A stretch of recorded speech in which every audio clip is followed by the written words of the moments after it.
Hey, what's up? Welcome back. Quick question. What's the first thing you do when you wake up?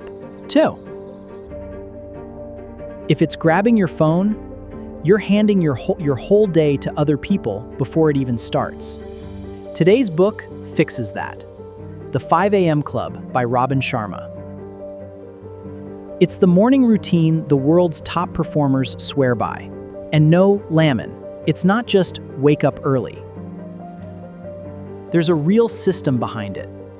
10 minutes, the whole method. Let's go.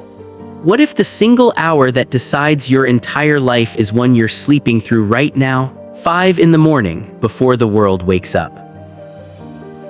Sharma spent decades coaching billionaires, sports legends, and icons, and he found one habit they almost all shared: they owned their mornings.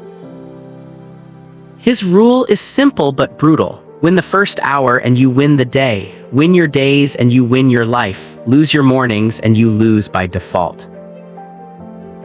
I'm breaking down the 5 a.m. Club by Sharma, the method the world's highest performers use to run their lives instead of being run by them. Let's go. So why 5 a.m. specifically? Because it's the only time the world is truly silent. No notifications, no demands, no noise stealing your focus. Sharma calls this the stillness advantage. In the quiet, your mind drops into a state of deep focus and flow that's almost impossible once the chaos of the day begins. Your brain is also freshest right after waking. Willpower is at its peak and distractions are at zero. It's the most valuable cognitive real estate you own. Yet most people wake up and immediately grab their phone, handing their attention, their mood, and their morning to everyone else. You become reactive before you've even stood up. The 5 a.m. Club flips it. That first hour belongs to you and no one else. You build yourself first, then you serve the world. Now the heart of the method, the 20-20-20 formula. You split that first hour into 3 20-minute blocks. The first 20 minutes, move, intense exercise, sweat, get your heart pounding the moment you wake up.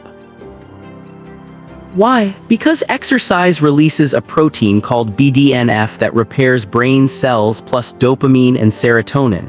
You're not just burning calories, you're chemically upgrading your brain. Sweating first thing also releases cortisol, the stress hormone, at the exact time it's naturally highest. You burn it off before it can sabotage your focus. And there's a deeper effect. When you win that first hard challenge of the day, you prove to yourself you're disciplined. That one victory sets the tone for every decision after. The second 20 minutes reflect, silence, journaling, meditation, planning your day in stillness. In this block, you process your thoughts instead of being controlled by them. You write down what matters today, who you want to become, what's weighing on you. Sharma calls this getting clear. Most people are so busy running they never stop to ask if they're running in the right direction. Reflection is that compass. Gratitude is the secret weapon here. Writing down what you're thankful for literally rewires your brain toward the positive, and it's impossible to be anxious and grateful at the same time. The third 20 minutes, grow, learn something, read a book, listen to an audiobook, study your craft.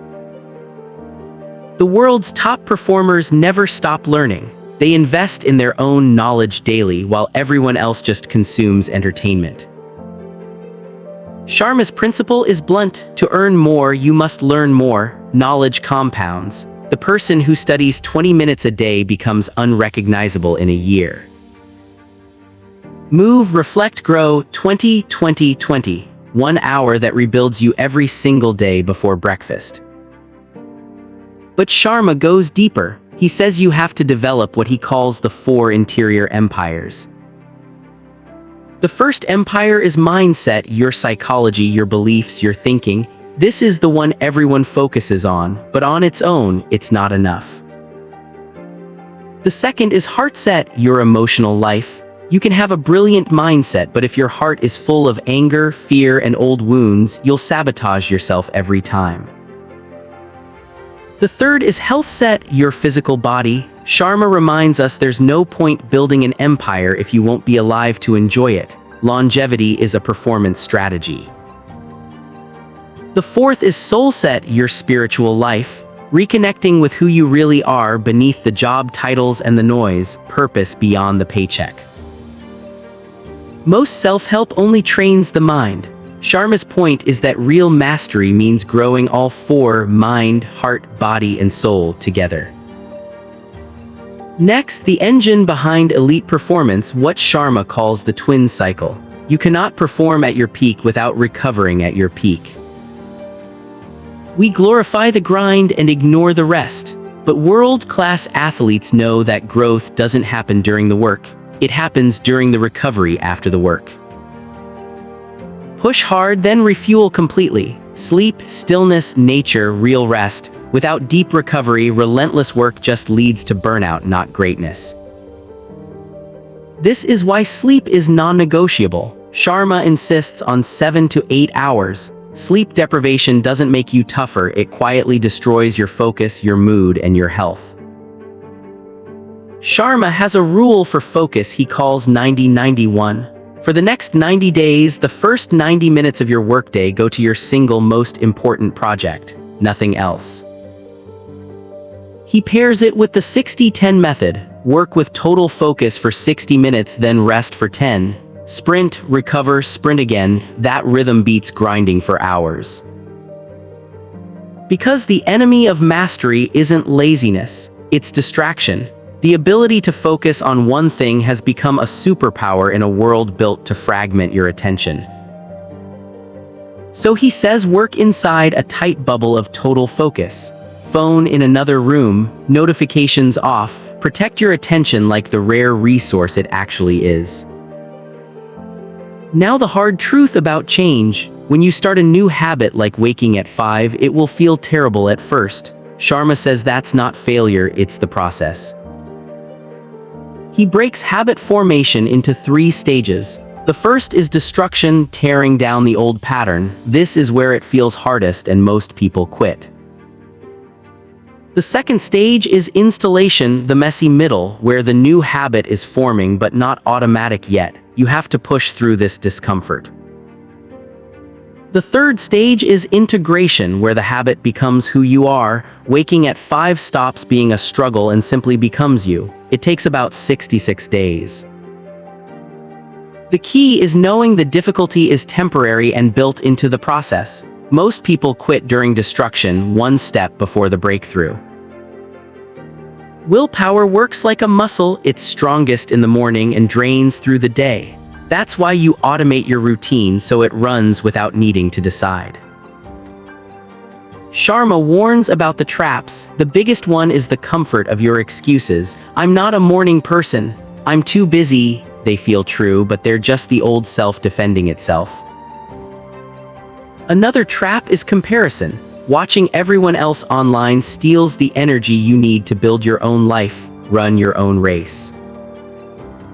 And protect your evenings. A great 5 a.m. starts the night before. You can't win the morning if you wreck the night.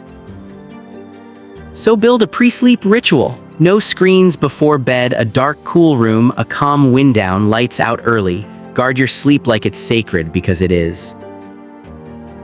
Putting it together, a tight evening routine: asleep early, awake at 5, then move, reflect, grow. Repeat until it runs on its own.